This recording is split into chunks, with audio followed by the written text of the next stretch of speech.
now, our feature presentation.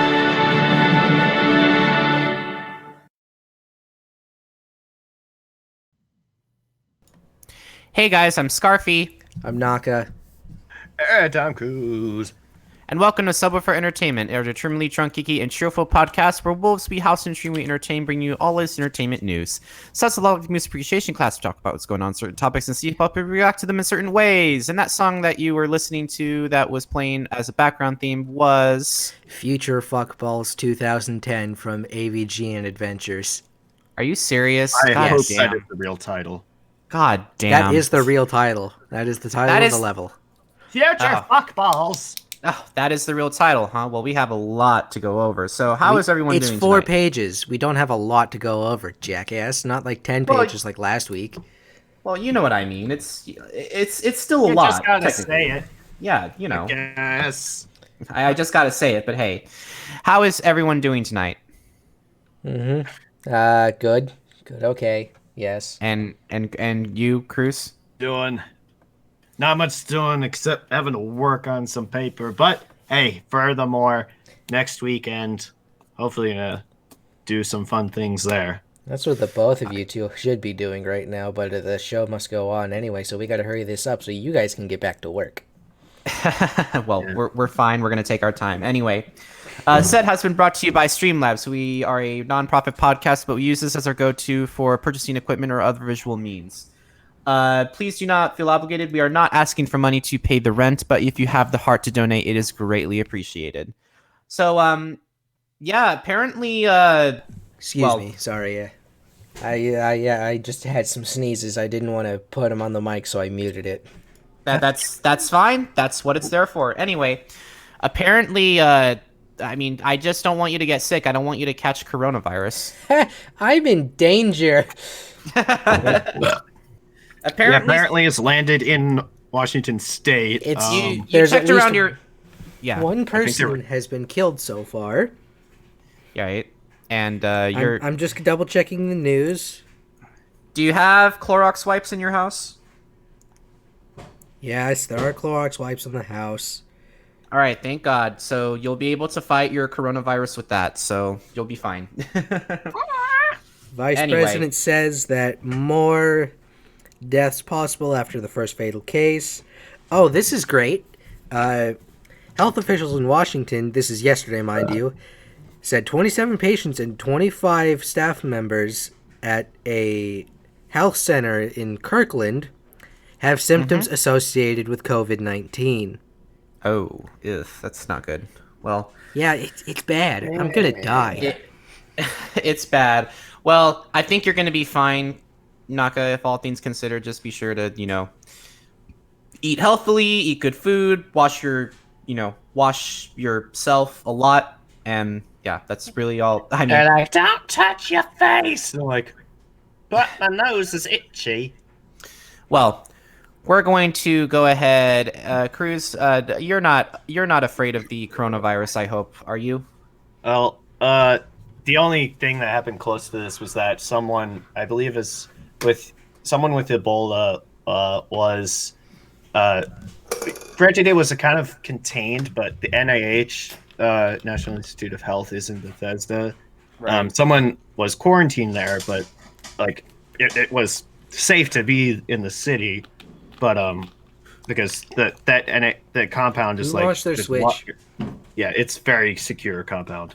So I think they were just researching and like helping to treat the person there, but generally not that scared. I mean, I don't get sick very often, and I know that that's not an exception from coronavirus, but I guess generally I do well. Well, We did the well with fuck? Ebola, and also fun that just remembered that when I was living in Worcester, Massachusetts, that just this guy with I think like a denim jacket, and on the back of the jacket outside of a grocery store it just said "Stop Ebola" in red letters, and I'm like, yeah. okay, well, getting the word out there. Who the fuck Anyway, turned on their Switch in the middle of that? I heard that. Those Nintendo Switch noises picked up on whoever's microphone. I can tell you what, it wasn't me. You don't have video footage of me, but my Why, Switch. why do you care about Switch audio? I don't get My it. Switch is out of my It's arm's because reach. that you're not showing priority to the show. I don't know. If you're launching your No, Switch. I am showing priority. Yes. Anyway. Yes. We're Don't touch your show. We're- Don't touch your Nintendo Switch then, because I hear it and it tells me that you're not interested Quit anymore. playing with yourself. Anyway, we're gonna go ahead and move on to our part of the agenda, starting with Krüz's segment with music. Krüz, go ahead. Okay, well, wasn't expecting to run into this when I was looking up what this album was about. This is Mandy Moore, Silver Landings, not Silver Linings, just Silver Landings. I don't know what that's supposed to mean, but okay. Something grabbed my attention. She said she got PTSD from being on a record label. Now, let me just full stop 1 second. Pump the brakes on that. You don't get PTSD from being signed to a label. You get PTSD from traumatic events happening to you. The only person I think who has a legitimate claim to say they got PTSD from a record label, and even then, that's not really describing the situation correctly, is Kesha, who was it's actually been had a real bad time with her producer and couldn't get out of the contract. But apparently, the Mandy Moore's being able to deal with it and make music. Mandy Moore has kind of been around since like the early the late 1990s. It's kind of interesting because I believe she was in a lot of music. I believe she also played Rapunzel in Tangled, which I'll give you that. In the Disney film Tangled. So That's my favorite Disney princess film, actually. Really? Yes. So you're actually kind of surprised that Mandy Moore is actually, I thought you were gonna bash her, considering that it's pop music, but I mean, to each there's their different own. kinds I don't necessarily like the genre of music, but I still respect the artist and everything. Mm-hmm. Why is Tangled your favorite Disney princess film? It's just, it kind of defeats the norm for one. Oh, really? In my opinion, the songs are actually decent. Mm-hmm. The plot, being contrived in it, but it was overall a great film. Well, considering the fact that Tangled is composed by our favorite Disney composer Alan Menken, But hey. One. Yeah. But, that might be part of the explanation as to why this is the first album that she's done in about short of a decade. But there are 3 songs now. When I wasn't watching, I'd Rather Lose, and then I linked Save a Little for Yourself. I mean, it's just, to me, it's just kind of like, I've heard stuff like this, and I'm just like, it doesn't offend me, but it doesn't grab my attention either. It's just like, yeah, this is American singer-songwriter stuff. Same old thing that my mom would probably have in her Pandora or whatever. Yeah. But hey, she does a good job with the genre she likes, so gotta give her that. When you have pipes, you have pipes. Yes. The pipes are calling. And who else is calling? The dead men. And no, not the Russian soldiers at Auschwitz Fortress. Great song, by the way. What the dead men say, they're talking to the folks from Orlando, Florida. Trivium. So the music video for Catastrophist premiered early in the morning. I wasn't able to really wake up. I'm not waking up at 8:45 a.m. to see your premiere, but I did watch it. Comment did say that they picked up right where they left off from Sin in the Sentence, which was 2017, and I had to agree because it sounds quite good. I did watch the music video. I was really impressed by the visuals of the music video and it's kind of funny. I like the music, but I also like the music concept video as well, because it's like I pay more attention going on with visuals than I do with lyrics and music when it comes to that. So, I mean, hey, I thought the music video was great. Yeah, I think it kind of invoked a little bit of like Saw vibes, and I think that there's something to be said for when a music video really fits well with the music. Mm-hmm. I mean, I don't know about this catastrophe being like someone causing disaster. Um, and again, you're really causing disaster for this woman who is. But the music video starts with it looks like it could be like a trailer to like a horror movie. There's this woman who wakes up like her legs are chained. There's rope tied to her like arms, and it's like threaded through the woods. And then she's trying to escape from these two people who are like hunting her down. And meanwhile, there's video cameras all around where the band members are watching, eating popcorn, drinking beer, and expressing approval or disapproval depending on the situation at hand. As far as the music itself, real heavy riff, and you'll understand why Alex, their drummer is called Alex the Octopus Spence, or at least I just saw that in a comment somewhere, and that's the name I think I to attribute to him, because when he does these drum fills, his arms are just flying everywhere. He's just like, it looks like he's frantically trying to keep up, but it sounds perfect. Right. And he's done a really good job. I'm excited to see what other stuff comes from this album. But we're not done with Trivium news because... Speaking of which... Yes. Yeah, so this is... I forgot to do this like last week, but I imagine it's appropriate since it just fills up the quota for this week, and it's also some big news because summer is fast approaching, and that's the time when all these big tours start going around. And this one, titled the Metal Tour of the Year, is looking to live up to its title. So you've got Megadeth headlining, Lamb of God is second. Well, you announce them in reverse order from when they perform. So you have Megadeth, Lamb of God, Trivium, and In Flames. I think a real good pairing, because you've got two, Trivium and In Flames, more of the metalcore vibe. Lamb of God being more modern, heavy metal, and Megadeth have an interesting relationship with Lamb of God, even though Randy doesn't really like the singer of Lamb of God doesn't really like the Megadeth music, but he's still, he's not even a metalhead, he said himself, but he really is more to punk music. But it's really cool. I think the matchup works because you get more metalcore stuff, mono and then just regular thrash metal. It's enough variety to keep things interesting, and I think that it looks like it's going to be a good tour, and it actually starts in Bristow, Virginia at Jiffy Lube Live, and that's where I saw Iron Maiden and Korn with Alice in Chains. And it starts there June 12th. The link there, Megadeth.com's tour, has dates, so might as well check out for ones near you.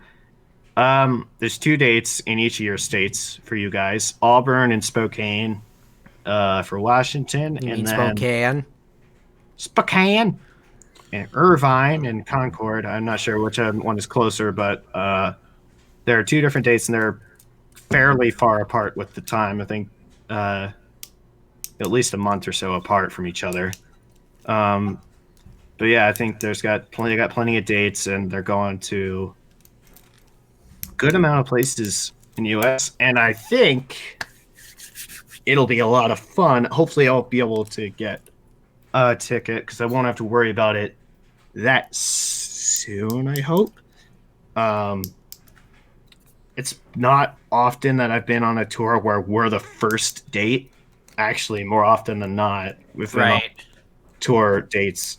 I've been on the end of the tour. But that also means you get more of the fun stuff going on, at least with Sabaton. We've gotten like 2 of their end of the tour things. But enough blabbering and gushing over this. I think this is going to be a kick-ass tour. Hope I can go, and I hope anyone who's interested is able to get a ticket for a place near them. And speaking of tours, yeah, Lamb of God. They are still continuing to make music. They have a new drummer, but there's a little bit of going on with their new song. It's not bad. It's just par for the course, but it's more of the kind of, to give you an idea, it has "Make America Hate Again" in the lyrics. So and Randy is very far left. I already posted the link to the Yeah, next one. Shit. we're not gonna go too far into that. Let's not. Yeah. So, but Speaking of tours, yeah, yeah, but yeah, the album is self-titled. Self-Art Speak, Techmate. damn you, speak. Self-Art Techmate is the only song, but we'll see what comes out of Lamb of God. But we got even bigger. Well, I tried to segue into this like 4 times. I know. It's like we got bigger. Ein großen. Are you So playing the Mario Rammstein. Party game? Ein großen Bier, bitte. Yeah, noch ein Bier, baby. Rammstein. It's happening. North America. They teased Rammstein. it on YouTube, and they've announced. It was actually a little while ago, but they've announced their tour dates. Unfortunately, this is Unfortunately for the West Coast folk, this is primarily East Coast with some Midwest dates. I think it's really all just East Coast with like Chicago and San Antonio. And actually, LA and Mexico City, the 2 Mexico City dates are both already sold out. So if that tells you anything, if you want the tickets, you might have to get them now. This is not a very long tour, but it is on big venues. You mean like big stadiums? Yeah, like the Metallica Stadium tour. They're coming to Oh shit! they're coming to FedEx Field. Yeah, fuck you, Dan Snyder. Rammstein knows Metallica. Damn. I imagine they don't know each other, but they're doing same kind of like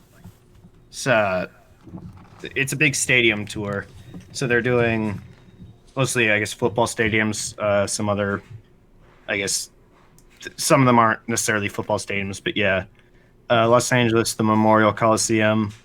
Yeah, but as I said, that show is sold out. So you might be able to scrap a ticket from somewhere, but really it doesn't look likely. They might do another tour, primarily West Coast, because I just saw on Facebook that Sabaton is like doing more dates in the US, but there are other places not where they toured this previous time. But yeah, so you've got a big metal tour of the year and Rammstein. The Rammstein tour starts in Montreal on August 20th. So yeah, that's gonna be fun. They might play that song. We'll see. Probably gonna also play some stuff off the new album too. So yeah, the link is there for both tours. Save them. Look at dates to see if you're able to go. Hopefully it's gonna be a while to wait, and I don't want it to get sold out first, but hopefully you could get. Yeah, You really want to see let's this? not have a My Chemical Romance situation on our hands and Rage Against the Machine. Wait, a My Chemical Romance? What am I missing here? My Chemical can you tell me the Romance announced a story? comeback tour, and tickets sold out Uh-huh. within like 4 seconds, and people were pissed because they were waiting in like 1,000 long queue lines online. Oh. That only got bigger. It's like, yeah, you're position 1,000. Oops, you're now position 4,000. People were pissed. Yeah. Wow, people really liked My Chemical Romance. Damn. Well, they've been gone for And so when they long. announced it God came damn. back, people were freaking out. Like, would you go to like? Let me ask you something. Would you go to a My Chemical Romance tour, Naka? No, because I wasn't too much into punk emo music back in the day. Oh well. I Would probably you- I would probably you- wouldn't, but I'd make sure. Well, I'd be like, "Hey, people, if they want to know about it, I think we did announce it at some point, but it was just that they're doing a reunion thingy. But Yeah, it's the reunion tour. yep, that thingy. So yeah, those are the 2 big tours that are going to be going on summer and fall this year. You're gonna have to. I don't know, Rammstein. I would say quicker to sell out, but don't sleep on Megadeth. because Megadeth is the only one of the big four I haven't seen. I've seen Metallica, I've seen Slayer twice, and I've seen Anthrax, actually with Slayer. But, and Baby Metal. And That's Baby not Metal. one of the big four. Yeah. I mean, it might as well be. It's slowly becoming. But they get around. Yeah, they do. No, they do get around. Not as well. There's a bunch of other bands that people are saying could be in the big four, like Testament, Overkill, Exodus. Right. It's just kind of a arbitrary thing, but those are the four main influencers and inspirations of thrash metal. But enough about heavy metal. We got to get to hot metal, Hot Wheels, Hot Fire Cars. Hot Wheels, beat that. Yeah. All right. I was playing that last night, by the way. That I now that I embarrassed Naka, keep going. not really. Let's see. I was doing that. I actually had a Hot Wheels track set up last night. I was playing with Hot Wheels last night. So hey, you didn't embarrass me. You just basically said something that ended up being the truth that you didn't know about first. Yeah, damn. Comes to the thing with Hot Wheels, they tried to make it go faster by pouring like KY lube By onto putting it. KY all over the track. Yeah, no, it just slowed it down. That's it. That's not how that just works. made it worse. It's way too viscous for it to actually be a proper. What the hell is KY? It's KY jelly. You buy it in adult stores and sometimes those aisles in drugstores. Sexy time. It's for sometimes the gooder stuff, and it's also butthole stuff. For his and hers. For his and hers. Anyway. All right, now let's get off of Jelly Train. We need to talk about today's race, the Auto Club 400 at Fontana. Yeah. Joey Logano. Not a fan of Joey Logano. I don't like him. He's a douche inside the car. Outside the car, well, I like to separate on-track and off-track personalities. His on-track personality, yeah. Off-track, he's great. That's pretty much all NASCAR drivers, really. I think a lot of people are, more respectable when they're not in their jobs. Like freaking, what's his name? Zack Snyder, when his daughter, committed suicide. At least he actually took time off set to actually go help his daughter, which was, I respect him as a family man. I just can't respect his directing. Frankly, you're describing Joey Logano how a lot of people I know describe Sidney Crosby. Well, anyway, continue, Naka. But he did win last week's Pennzoil 400 after a caution that some people thought was a bad idea to throw. It was like 4 or 5, maybe like 6 different cars ended up getting into a crash on the final lap of the race, and they didn't want to repeat Daytona last week by throwing a caution and then basically having them race to the line and risking driver safety. It's a judgment call to make, but it was the right one to make in my opinion. But for now, we move on to Fontana, California for the Auto Club 400. William Byron and Ryan Blaney ran Kobe Bryant tribute schemes today.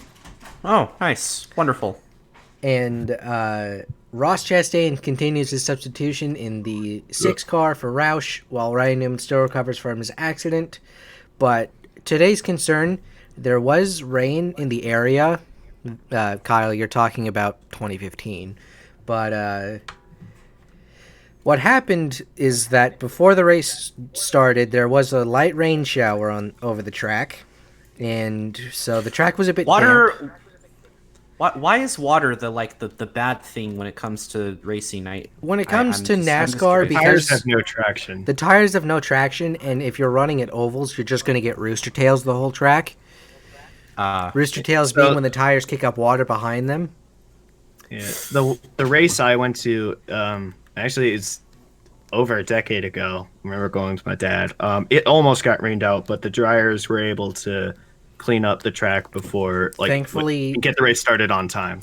Thankfully, the winds in South California were very nice to us, and that helped us with the rain and pushed away the rain showers and stuff.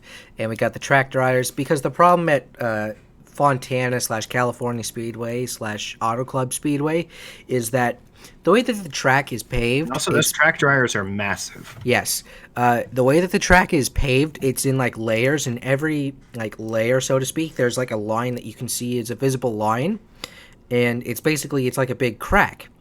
Well, that runs around the whole racetrack. It's it's a seam, and water, when it rains, it'll get into those seams. And even if you dry the track, the concern is that water, while the track's quote unquote dry, and you start running cars around it, water will start to seep up out of those seams and then cause issues, and then they'll have to throw caution and everything. And thank you, hydroplane at 35 miles per hour. Yeah, it's not at 175. You don't want that. Yeah. But thankfully, it was about 10-15 minutes of light rain. We were able to get the track dry. It wasn't that heavy. And we got the whole race in today. And Alex Bowman, the driver of the 88 car, got a dominant win today. And it was a solid 7.5 out of 10. Auto Club, a lot of people don't really like the long green flag runs, but it's a strategy track because you have to manage your tires a lot more than some other tracks. Right. And fuel mileage wasn't really an issue today, which is fine. I'm fine with that. But it was tires that you had to look out for. And Ryan Blaney was going to have a second place finish for today, but one of his tires got down to the cords, which is where it's the construction of the tire. And if you get down to the cords, you need new tires. So he had to pit with about 3 laps to go, get a new rear tire, and go out. How you do that without blowing the tire? Before you get to the pit. Yeah, thankfully the tire didn't blow, but he realized that he had an issue, and he didn't want to wreck his race car because it was a clean race car. And it was a clean race today, which I'm a fan of clean racing. So, solid race, but we have more things to talk to, like being framed for murder. By the numbers! Also, really what good do they Testament mean? Song, Number Game. But that's off of their last album. It's a really good song. Has a great breakdown. But let's go to murder.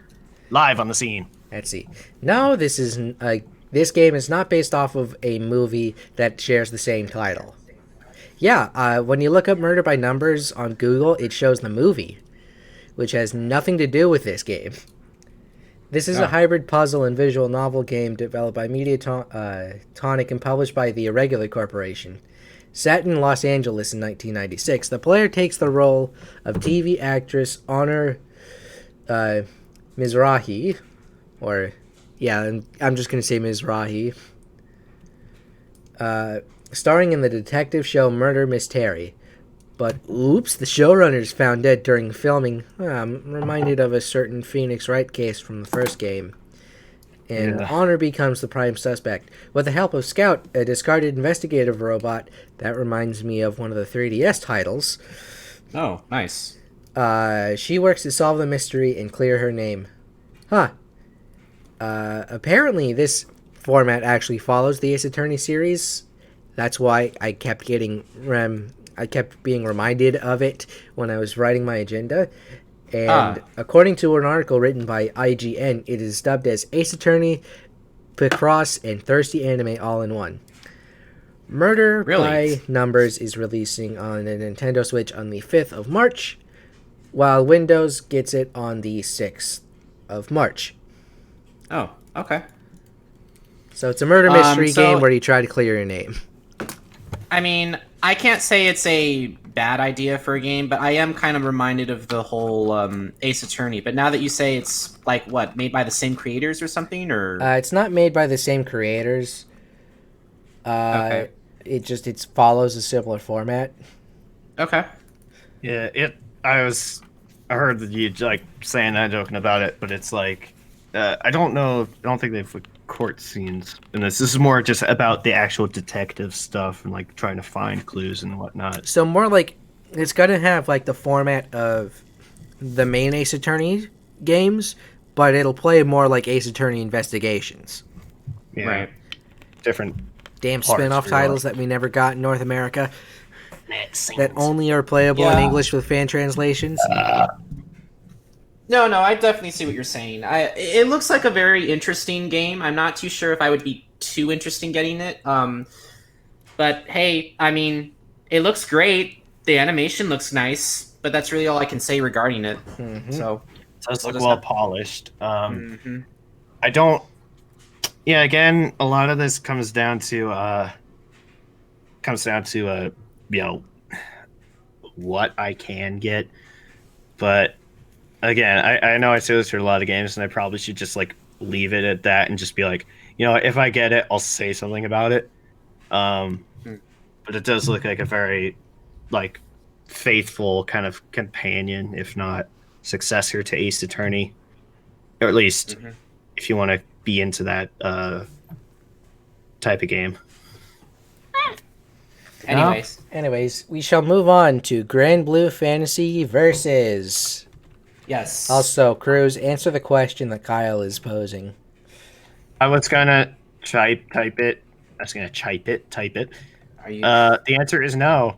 This is actually it's a testament. Is the number game is the final song on the Brotherhood of the Snake, and it is about violent murder. Mhm. Not vor, just murder. Just plain old classic all American murder. Yes, anyway, are we seriously becoming an anime game talk show? Like, we had like Yeah. 6 last week, and we've had 2 this week. Half of my agenda, by the way. Call ourselves the waifu crew. Anyway, this is a fighting game where your goal is to eliminate the opponent by using attacks to empty their character's life bar enough times to win the match. It's a fucking fighting game. It looks very, like kind of like something that I've already seen before. Like nothing really that's like great. I don't know. It doesn't like necessarily Something- have that, like, oh, you get skybound abilities or skybound arts. I mean, it's not. which are special I abilities. mean, every time I'm. Can you let me speak? Sorry. Jesus Go Christ. ahead. Sorry, go ahead. Special abilities are called skybound arts, which correspond to the character's ability in the main Granblue fantasy games.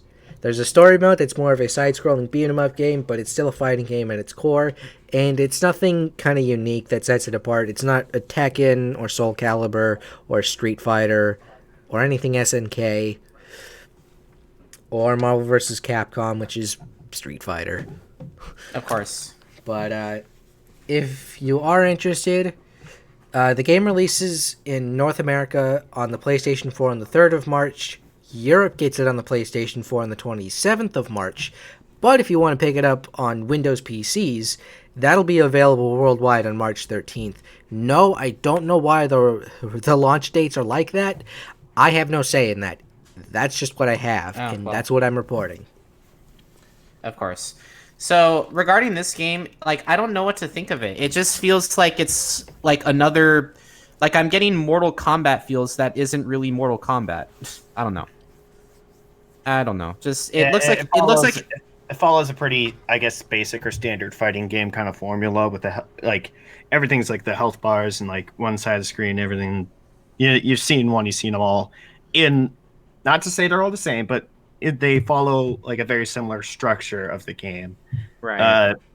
Again, I'm not as into those. I suck at Mortal Kombat, but I mean, it looks like it's every not other really my kind of field. What I meant to say was it looks like every other anime fighting game that I've seen. I don't know. Yeah. That's just personally what I think. But hey, I mean, if people want to play it, they are more than welcome to. But it just doesn't interest me as much. Not as much as the next 2 games. Which, Yeah. but hey, that's all I have to say, Naka. Now we move on to the nice, easygoing Ib and Ob. Outsmart gravity together. Ib and Ob is a co-op game set in a puzzle-filled world where gravity goes both up and down. You and your partner traverse the world across lines where gravity is opposite.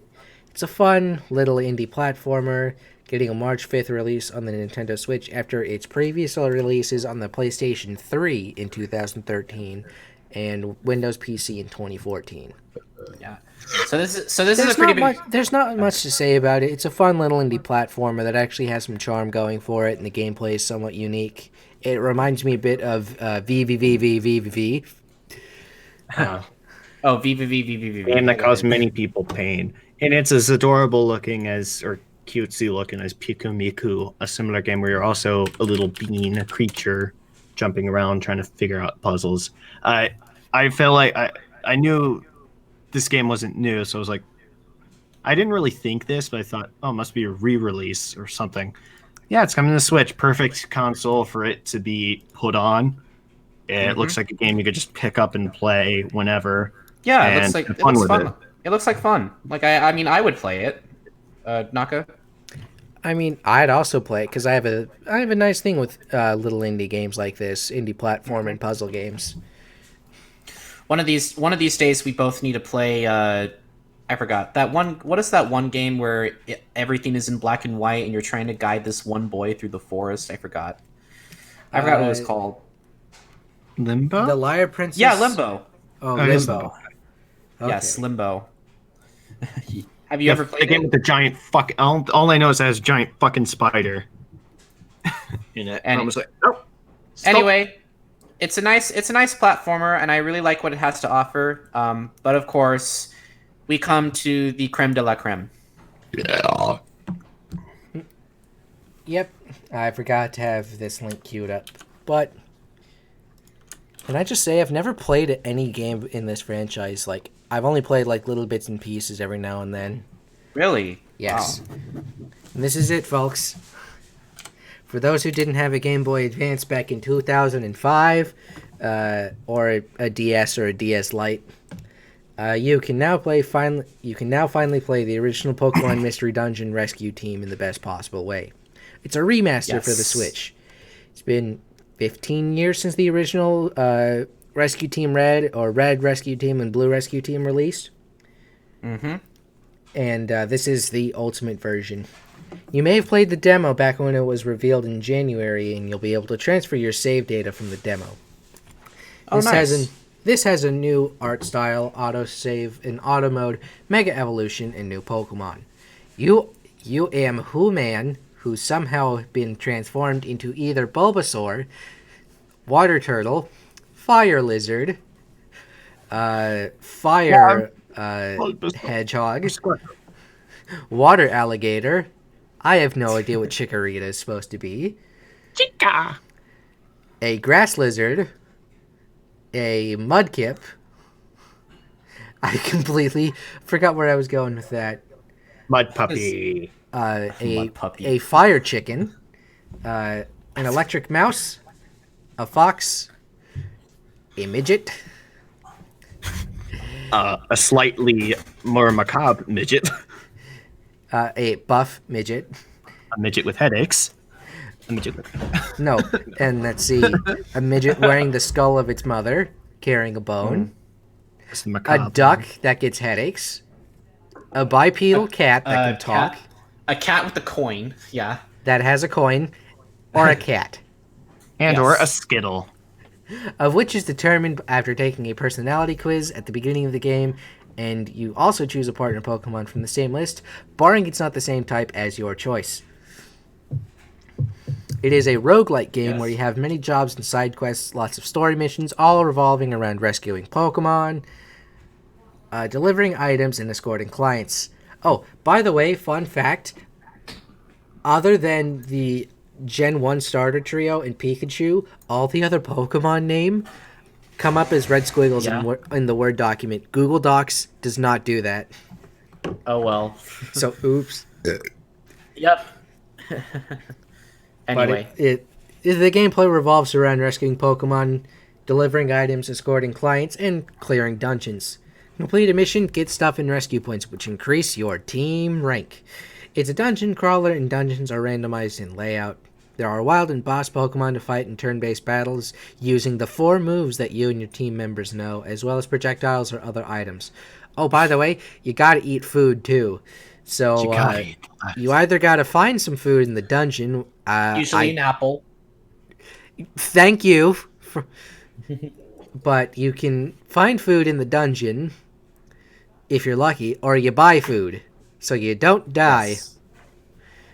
You'll get a game over / fail if your Pokemon that you're playing as or your partner dies, but that's only before the credits, so keep both of your Pokemon alive, but allies and your partner after the credits, so after, the main game is done, they can die and they'll just go back to your home base.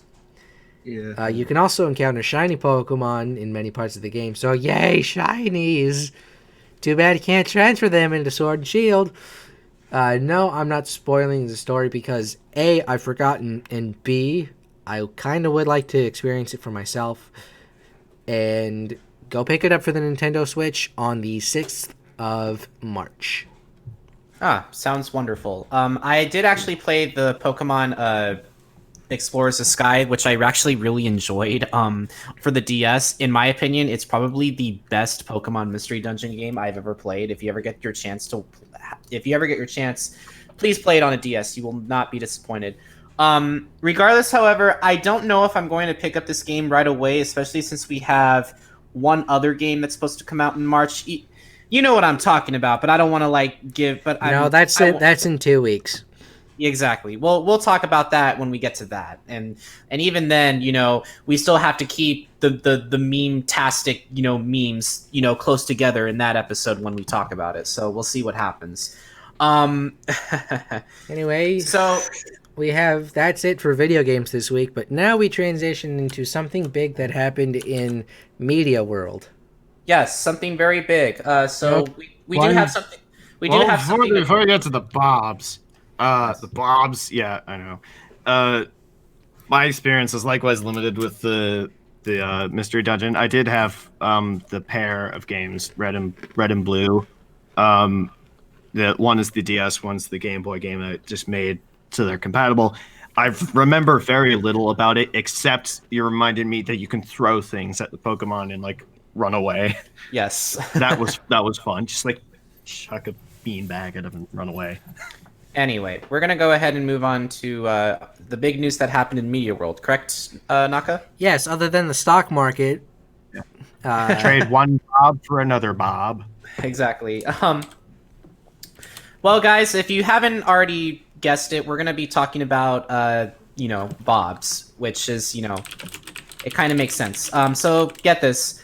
So here's what happened. On February 25th, in a stunning turn of events, Bob Iger, the famous Disney company CEO, has stepped down, allowing Bob Chapek, originally in charge of the Disney parks, to run Disney, effective immediately.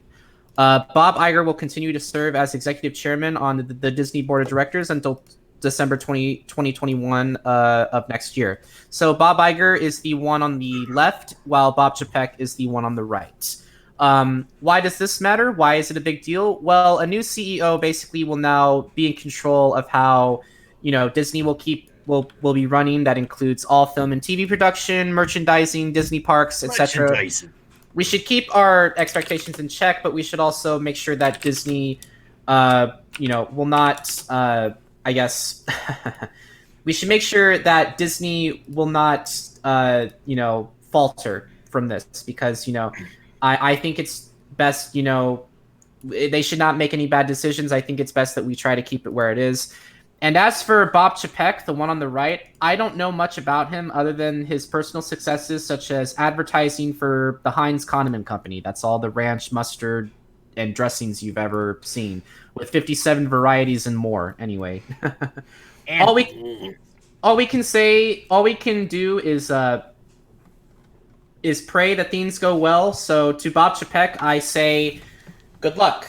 So with this news, Naka, what do you have to say? Because you do have to admit that a transfer in power does mean the decision making of what's going to be happening to Disney as we know it. Man, those Bob Iger jokes that Family Guy made a couple years ago, yeah, those have aged well.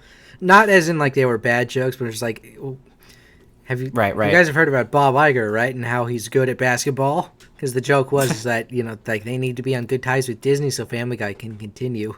And there was an episode 5 months ago, or within the past 6 months, where it's hey, yeah, we're at Disney and we're gonna revitalize Family Guy and we're gonna reboot it. And here's 3 different ways we can reboot it. All right, no, but really, what do you have to say regarding this transfer in power? I mean, hopefully it all doesn't go to shit. I like the diagram. This man, power. This man. I did that on the fly.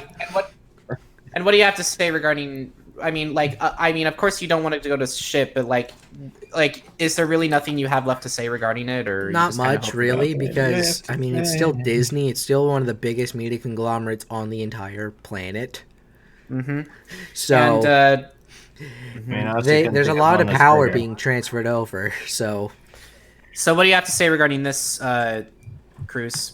I would like to think that besides sharing the same name, that Iger knows what he's doing in this move and trusts the guy who he's seeding power too.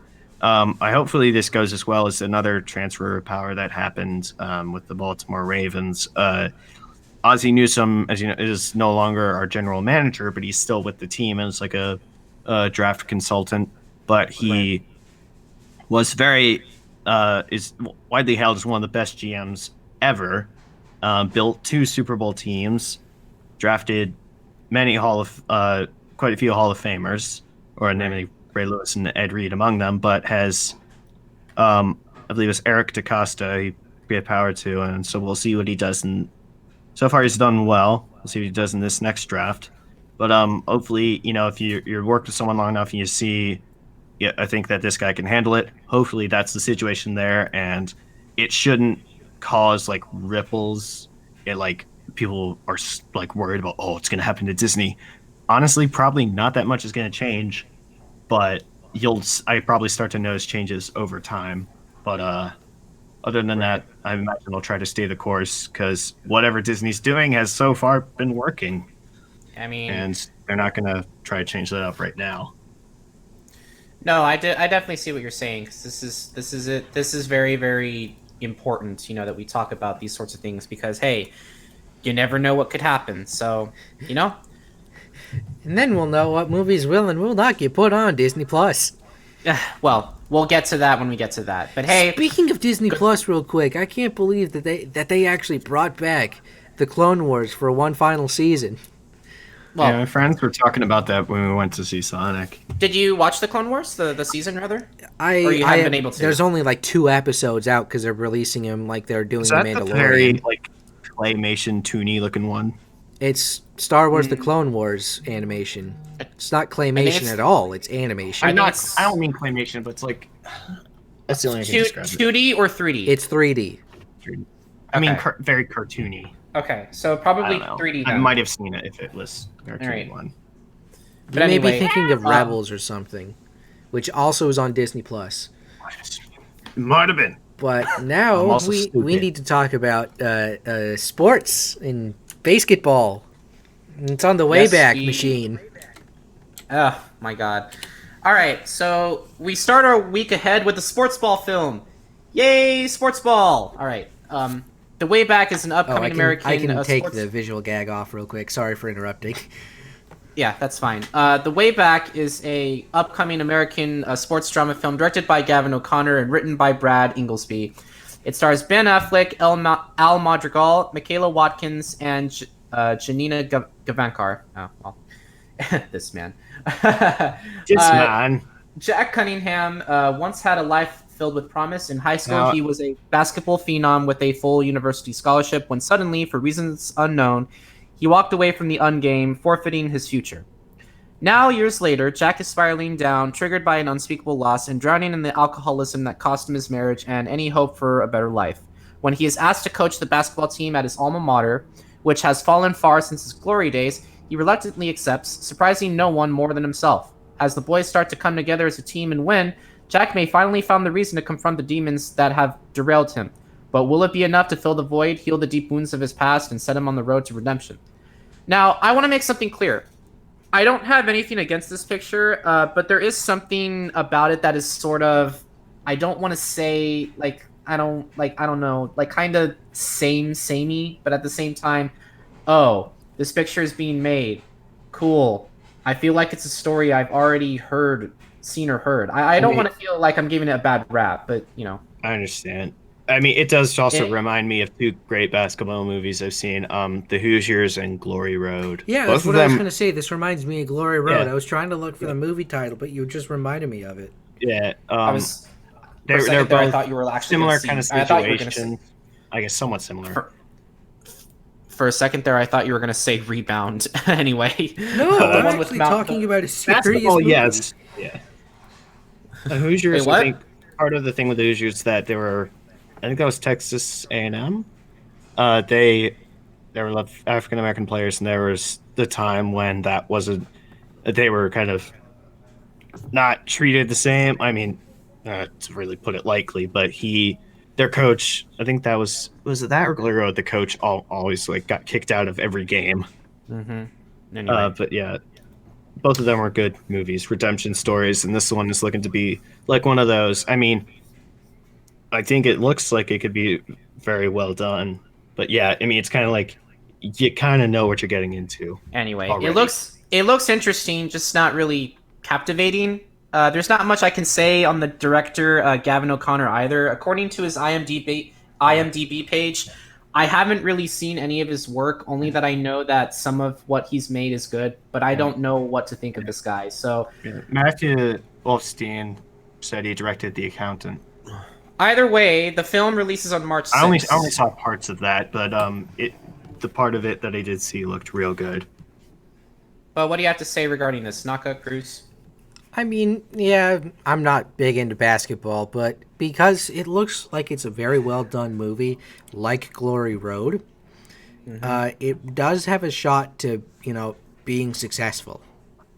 And let's see, I need to double check because I do remember watching Glory Road in school, or bits and pieces of it, because the movie is set around the 1966 NCAA basketball championship, and this is 66, so it was still kind of racially heated, and it talks about racism and discrimination, and it's about fighting to succeed, which is kind of what The Way Back is also about.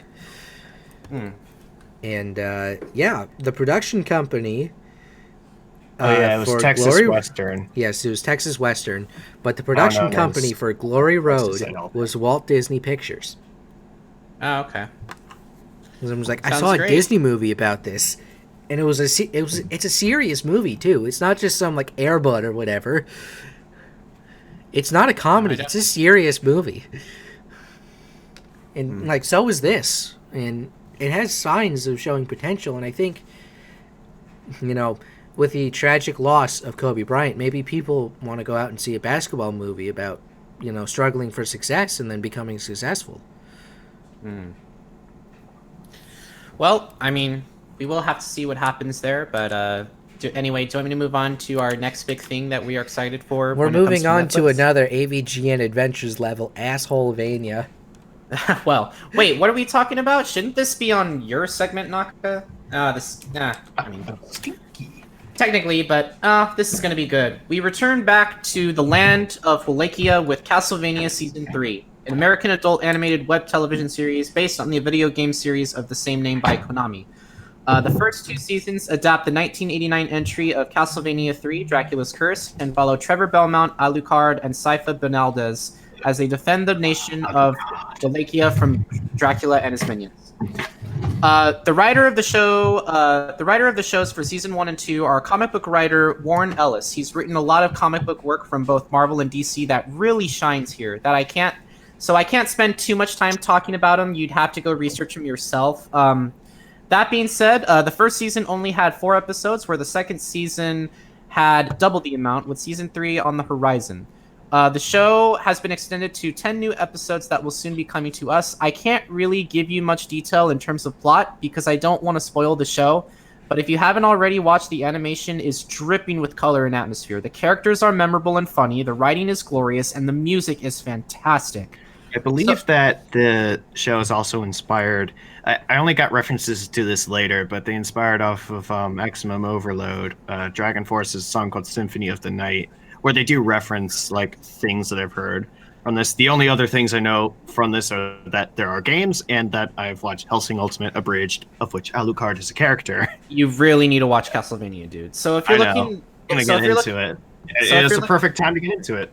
Right. So if you're looking to bust your whip out and kill some vampires, the show will release really soon on Netflix on my birthday, March 5th. Okay, My excitement cannot be contained. Whee! So Naka, Krüz, what do you have to say regarding this? Richter's just gonna come out and open up a coffin, just be like, "Okay, get in," and then wrap the thing in chains and send you to the fucking moon. No, but really. I still need to watch season 1 and 2, and this might give me an excuse to watch it. But you know me, I'm terrible at watching shit. I mean, either that or you just want to do the stuff that makes you happy. So yes, I understand. Hey, but we were able to get you into Stranger Things, but that's just one thing. So who knows? I hope you get into it, but there is one show that I already know that you have to watch now. So, other than Castlevania, which we will talk about next week, and I'm pretty sure you guys know exactly what we're going to be talking about. But anyway, Yes. If you can't pick up, Subtle Illusion. yes, Subtle Illusion. Referring Anyway, to something else that we cannot talk about right now. Yes, we are. So, Krüz, surprise. what do you have to say regarding Castlevania? I know that you. From what I already said, it does look like a show I should have already gotten into, but I just never. It just never ended up happening. But this is an extra push to do it. If I literally sat down with you and watched it with you on Discord right now, I can do that. By the way, I can literally go on Discord and stream the show that we can watch together. If you do a watch party like that, you might need to do a third party because apparently, according to some people, they have issues doing a screen share with Netflix on like a browser version. So keep that in mind. And the times when we have done that, it was just synced it up. It didn't like screen share. But yeah, we'll just do that. Maybe I just had to finish a little something tonight, but whatever, man. We'll get into it. I'll make sure of it. It's gonna happen. The only thing that really bothers me about Castlevania is that I want to see the werewolves. Why haven't they shown any of the werewolves? Come on, it's Castle-freaking-Vania. Come on, man. But anyway, but no, Naka, you would see this if you had more time. Yes. Okay. All right. So, are we moving on? Yes, let's move on to something that has been censored in certain international markets. Move onward, one would say. Well, I wouldn't say censored, more so overlooked. But anyway. Overlooked, censored. There's a thing that has been cut out in this movie. It's like 4 seconds long, but it still has to be cut out because, people are fragile in certain countries about certain topics. Is it like the... would we get in trouble for saying this? The Xi Jinping Winnie the Pooh thing? Anyway, it's not that. We're gonna go... But it's if you want to know more about it, actually I'll talk about it when Scarfy's done. Game that got pulled from Steam because it referenced that meme apparently at some point, but I think it's back on now. Anyway, we're gonna go ahead and move on to Onward. Back to the movies with probably one of the most anticipated Disney... Sorry. Yes. Back to the movies with probably one of the most anticipated Disney films that mix the genre of modernism with high fantasy from our lovely neighbor of Walt Disney with Pixar's Onward, a 2020 American computer animated urban fantasy film produced by Pixar Animation Studios. That's new. Let me speak. I don't want to be interrupted, please. By Pixar Animation Studios for Walt Disney Pictures. The film is directed by Dan Scanlon and who directed Monsters University, and produced by Corey Ray from a screenplay written by Scanlon, Jason Hadley, and Keith Boonen, and stars the voices of Tom Holland, Chris Pratt, Julia Louis-Dreyfus, Octavia Spencer, Ali Wong, Lena Waithe, Mel Rodriguez, Wilder Valderrama, Tracy Ullman, Kyle Bornheimer, Dave Foley, George Saras, and John Ratzenberger, making it Pixar's 22nd film to date since the release date of their first film in 1995, Toy Story. Set in a fantastical world where the populace once had magic and is also under the modern influences of technological advances and consumerism, two teenage elf brothers, Ian and Barley Lightfoot, receive a wizard's staff as a prearranged gift from their father, who died before Ian was born and when Barley was too young to remember him. The staff came with a spell that will bring him back for only 24 hours, so his sons can meet him. Prompted by Barley, Ian uses the spell, only to end up with just his father's legs. This causes the brothers to go on a quest for a way to bring back the rest of their father before the time is up. So they're trying to basically find more magic so that they can bring their father back. When the trailer for this movie came out, a lot of people's reactions seemed to be kind of mixed, claiming that something was just a little bit off. Not too much where it was like downright embarrassing, but just enough where you didn't know what to think of it that made you go, I see. I guess my biggest concern with this movie is that Brave was probably the most disappointing Pixar film I saw that played more like a DreamWorks film than a Pixar film. And if you couldn't tell by track record, despite how many films DreamWorks had compared to Pixar's movies just seem to have it done just a huge step better than DreamWorks does, don't they? A lot of people are saying that it is what Onward seems to be heading to, that DreamWorks tone, which is not a problem per se, but there's also a right way and wrong way to do it. I, on the other paw, hope that it does well and they do it right, because what's not to love about a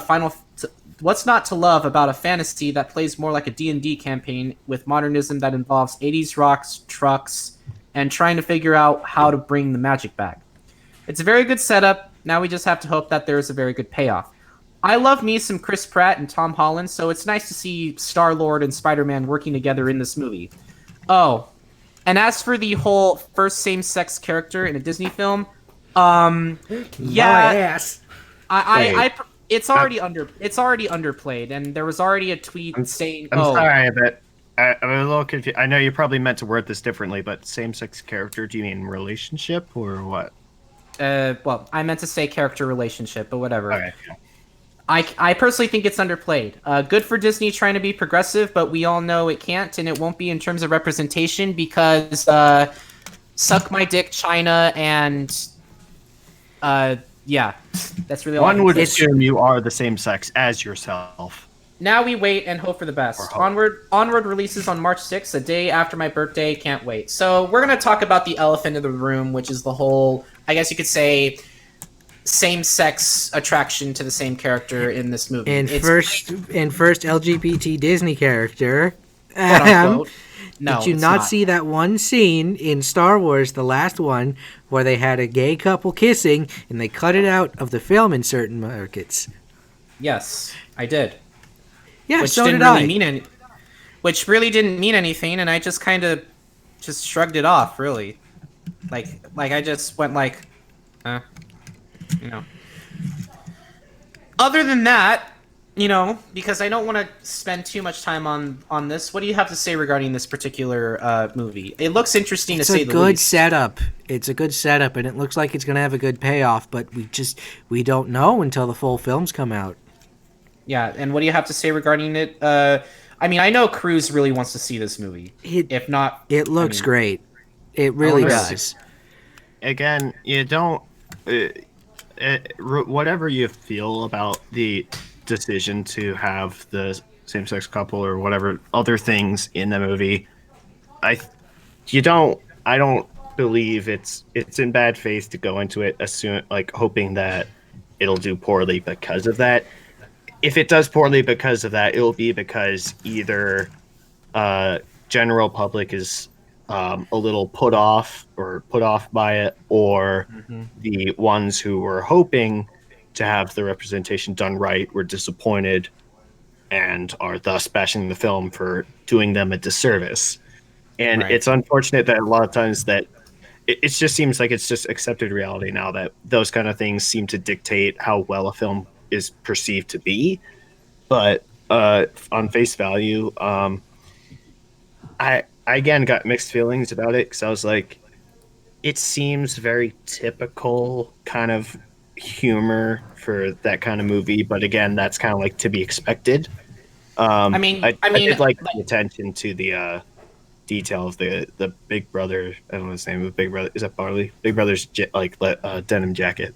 Yeah, let me just go ahead. Let me just ask you about this question. If you had to choose between the quality in terms of like which liking better in terms of quality, which one are you going to choose? Pixar or DreamWorks? DreamWorks has definitely had some more missed movie. Actually, I don't know. That's a tough question. Really? Oh. My immediate gut reaction is Pixar, but yeah, you can't ignore Shrek. I mean, well, I meant like overall, not just overall. Yeah, I feel like Pixar has had some more quality, and DreamWorks there have been some stinkers. Yeah, like Shrek 3. God, Shrek 3 is awful. Yeah. Shrek 2 is the best. But anyway, but yeah, you guys like Pixar? You like what they have to offer? I just really hope it's good. Really. Yes. And I might not see this in theaters. I'm not gonna be like rushing my ass off, but you know what? It's probably something I'll eventually end up seeing. And yeah, so we'll see what happens. And I would say that it's just, even if I agree, or if I were to agree with certain things people are saying about the movie, it's like, it's just kind of like depressing just to see that be the only focus of it, like on Twitter or something.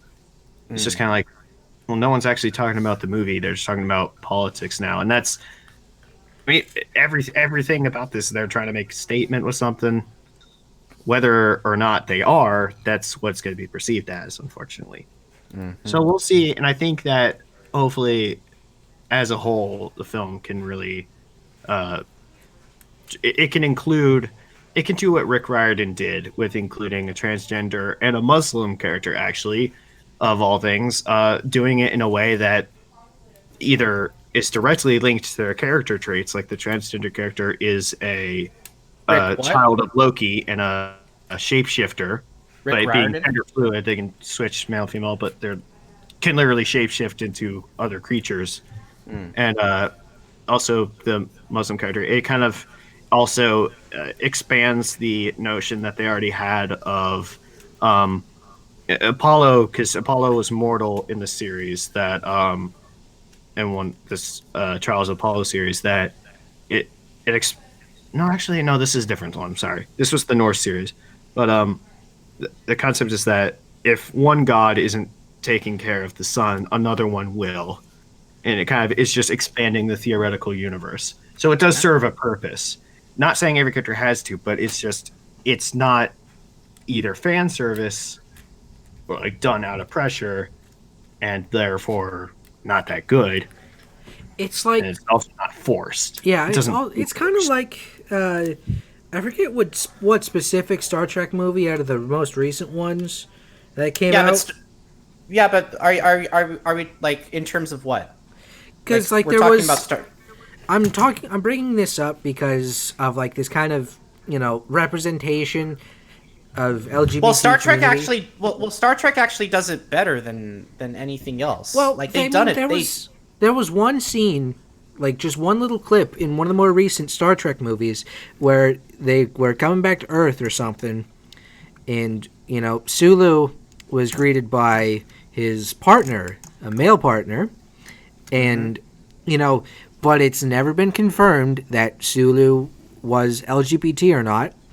And it was also, and I believe George Takei, oh my, that guy. The original Sulu. The oh my guy. I believe he condemned this. Yeah, because it's like, wow, way to just make this way to just throw this character and basically just like, hey, by the way, oh yeah, it's like trying to get some clout. And that's the problem that was like with J.K. Rowling, just like retroactively making the character gay. It's like, that doesn't work. That doesn't do the same thing. First of all, the other difference is that the characters in Rick Riordan books, there are new people in the whole story. They at least, they do it better. There is one case, however, where they did kind of retroactive, but he explained it away because it was this kid, Nico D'Angelo, who was, like, as a kid, like, didn't know how to express things. That's how he explained it, saying that he really liked Percy, but he didn't really know how he personally felt about it. So he's just trying to express that he liked him, but in a nerdy way with his like card game. And then later it was revealed he said that like, yes, I was in love with you, but it was like that feeling has since passed. If you do something like that, I know Rick Riordan's better at it. Makes it work. J.K. Rowling is not good at it. I mean, at least we could say that the series actually does the, I believe this new term called queer washing. I mean, the series in Star Trek actually does the representation better. If you get what I mean. I get you. There's a lot of queer characters in Star Trek nowadays, so that's why I have to say it. They had a blind man as a character, Geordie LaForge. Geordie LaForge. Anyway, he also starred alongside Will Wheaton. We're getting a little off topic with Star Trek because we're still talking about Onward. Onward, go see it. Just do it. Yeah, but I just don't really care about the character in there that doesn't really mean anything. Yeah, I think what Shutter just said. I think Takei is kind of maybe getting at what I was getting at. Like if it was a new character, and again, if it's just a new character, you don't always have to be like force them into it. Just ease them into it. There's a new cast, but the Norse spin-off series was that the main character was a cousin of one of the characters in the main Percy Jackson series, Magnus Chase, and he lived in a different place. Are they Annabeth lived in was it Washington or California, but he lives in Boston. So I see. they were separated somewhat. See, Anyway. Shutter, yes, he did wear a Fram Air filter. It's just like, hey, look at me, I'm blind, but this allows me to see. But, Shutter, you do bring up a good point, because, like, yeah, let's have this character that's had 40-plus years of lore established that they're not LGBT, Oh, now they're gay. and then, That's and then what's suddenly called just be like, JK-ing it. oops. And Yeah. that's... Even That's I the was JK like, Rowling why? strategy. That was just like, why? That's, I mean- there's no reason to do that. Exactly. But anyway, we're getting way too off topic. I think we have to move on. Do you want to move on? Yes, we want to end this on a high note, do we not? Yes, of course. So we're gonna move on to our. So we're gonna move on to our next to our coming attractions, which actually, I guess Krüz had the time to actually make, I guess, visuals for these, because this was a little out of place because we only have a couple coming attractions coming out. We're gonna start off with our first one. The first one is the High Note. A production assistant for a famous artist must now make a choice as to whether or not her voice wants to be heard towards her to give advice amongst the controlled corporations that threaten to silence. Oh yeah. Do you notice that actress on the left? That's actually Anastasia Steele from 50 Shades of Grey. Oh, Yeah. Yeah. It is. Yeah. So I am hoping that this is actually a film that will give her good acting. That's really all I can say. Because hey, I believe Robert Pattinson and Kirsten Stewart actually. Kristen Stewart, you mean? Whatever. God, if you're I gonna don't make e- fun of somebody, get their name You right, know, please. Stewart, the one who can't act. Kristen Stewart has actually been in some good acting now, as well as, Robert Pattinson. Sorry, I I, think mean that you can't I'm- form human expressions.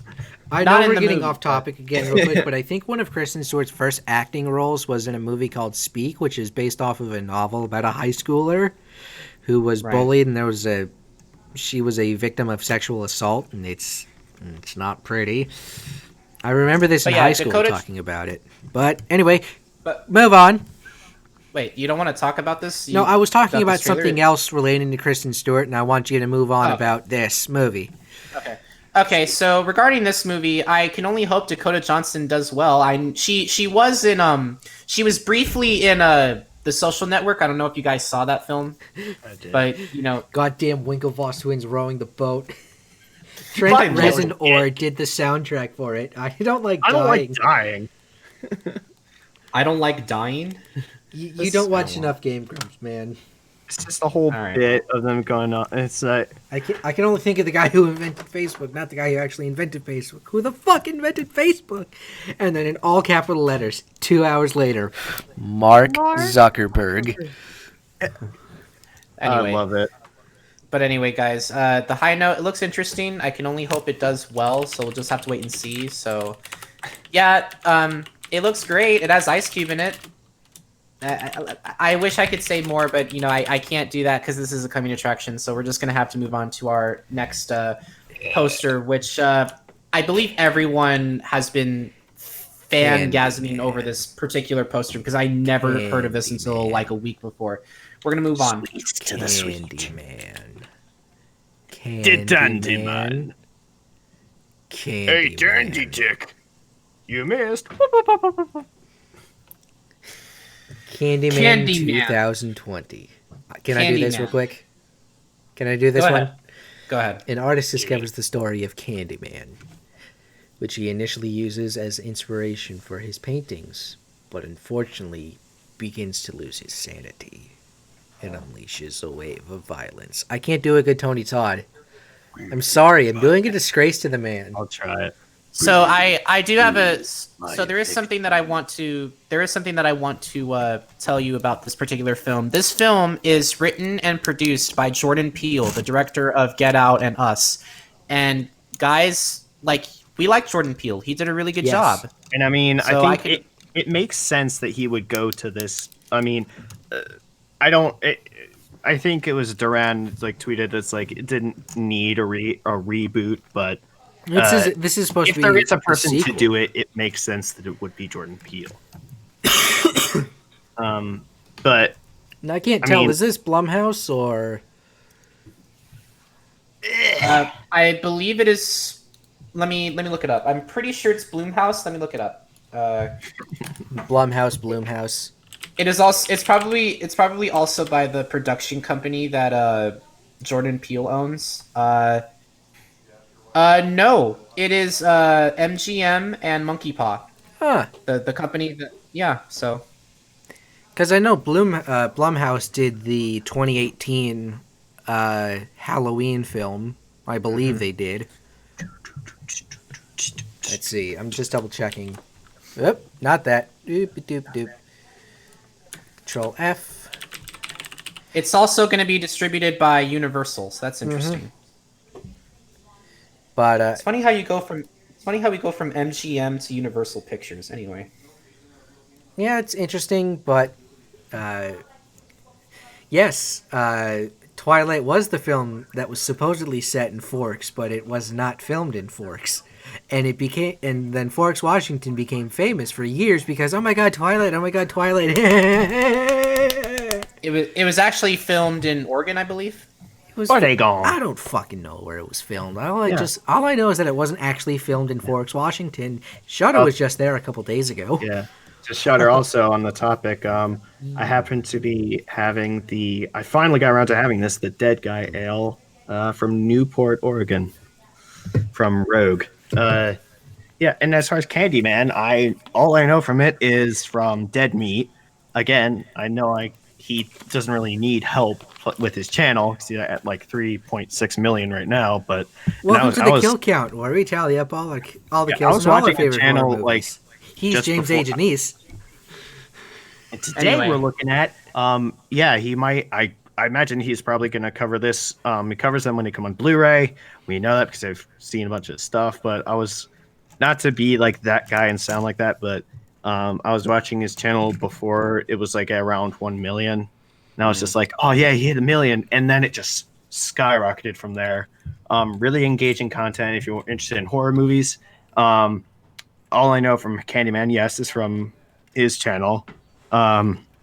So I was a little surprised at the lack of Tony Todd presence, although it kind of makes a little sense. I think what they're trying to say, what happens in this movie is that this artist is overtaken by the spirit of Candyman rather than being attacked by Candyman himself. Yeah. Anyway, Yep. yeah. What do you? He is in the film. I'll open it for you, the dead guy. But you guys really want to go see this one, I assume. Yes, because Tony Todd is Alright. love. Tony Todd is life. Ew, why did I say that? But Oh my Tony Todd he's God, fucking it's hard to great. nail his voice because his voice is so deep, but yet so like airy. So do you want So do you want me to move on to the trailer where all the furries are? ready to rumble. Do you want me- I was thinking of the. Do you want me to move Warrior on to the Call trailer by where all the Goldie. furries are kind of fapping off to this guy? I'm sorry, I have to make that clear. I mean, since I- the Nintendo Switch Fit Game Dragon thing. Anyway, Sure, whatever. I have seen nothing from this. Rumble. In a world where monsters are global wrestling superstars, one unlikely champion is stepping into the ring. Not much to go from this film. I know that one of the wrestlers is voiced by freaking who is that guy? The Terry Crews. Yeah, Terry Crews. Yeah, I saw the trailer. Oh when no! I saw the trailer when I went to see Sonic with my friends, and I was like, we were bombarded with absurd trailers. We were bombarded with Scooby. What's called Scooby, right? Scoob. And I was like, I didn't know. My friend was like, I don't know what to feel, and I'm just like, I feel insulted right now. And then we saw this, and I'm like, yeah, I'm not sure what to do with this one. You're announcing this so that people can forget about it in a few months. Then you're gonna talk about it again, and people are gonna be like, "Oh yeah, this is a thing that I didn't care about and I don't care about now. But, So, fun fact: this movie trailer actually was notorious for actually playing in the trailer playing in the movie theater when you went to go see Sonic the Hedgehog. That's what Matthew Wolfstein yeah, just they wanted typed to out. bombard us with absurdities, then they succeeded. Let's see. The cast, according to Wikipedia, not IMDb, so this may be a little off. Geraldine Viswanathan. I probably butchered that. I'm sorry. I'm so sorry. It's Geraldine Viswanathan. Anyway, and then we have as Winnie. Will Arnett as Steve, the giant red monster who's in the image. Terry Krüz as Tentacular, a shark-headed tentacle monster who's the reigning monster wrestling champion. It's also going to feature this film will also feature the Man Becky Lynch, Roman Reigns, Ben Schwartz, Jimmy Tatro, Tony Danza of all people, Stephen A. Smith of ESPN, and Susan Kelechi Watson. You're gonna have a hot take for us. So, I do have to say something. Terry Crews is playing Tentacular. Tentacles.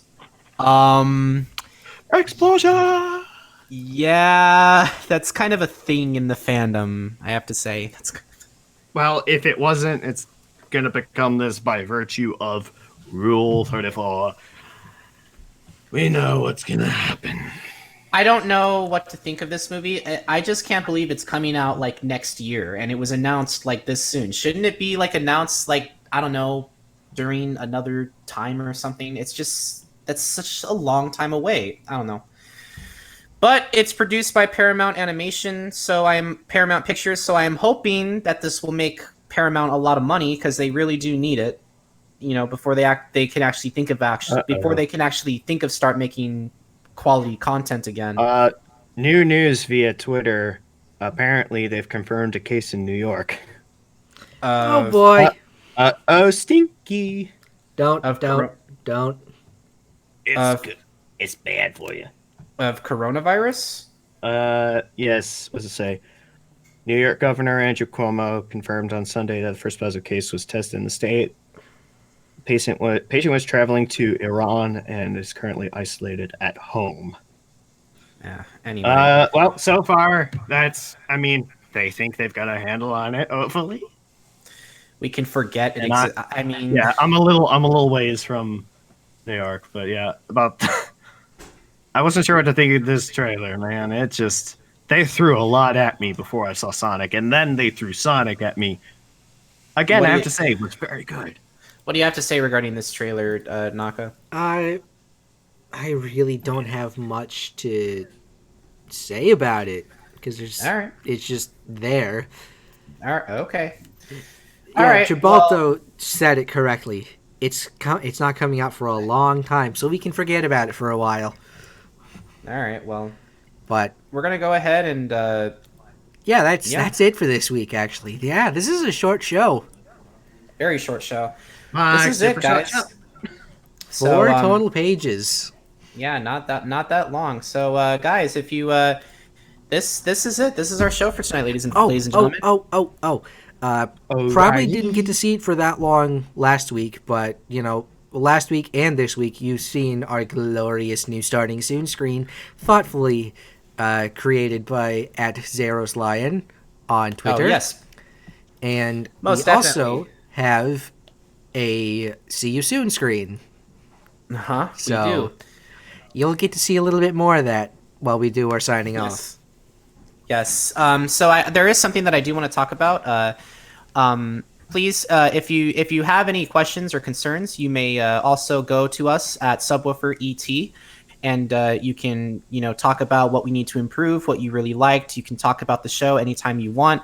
We also have the we just want to make sure that we are having a very well done time. We have some really special news, but unfortunately we have to keep it hush hush for the time being. We'll get to that when we get to that. Trust us, you're gonna love it. Trust, yeah. We have to keep it quiet for now.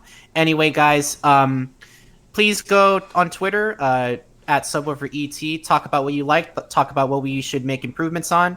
As always, my name is Scarfy. I am Naka. I am Krüz. Don't forget also that you can like and subscribe to the video and post comments when the VOD comes up. Oh, how delicious that will be. And, and- if you are feeling ever so generous, again, this is not a requirement, but if you are generous enough and you feel like throwing a couple bucks our way, you are more than welcome to donate to us on Streamlabs, or you can take your money and donate that to something else, like helping fight coronavirus. I think that's a little more important, I think. Buy yourself some wait. hand sanitizer. Yes, there is hand sanitizer. Or else you and your friends It's not are on the dead. screen, but apparently it's the 4th anniversary to Zootopia this year. When did that come Yeah, out? it'll be March 4th. March 4th. Oh yeah, it's almost time. Yeah, So a it'll day be before my next show, birthday. but yeah. So Interesting. we'll be celebrating Zootopia Day. All right. Well, we hope. That's it from us tonight, guys.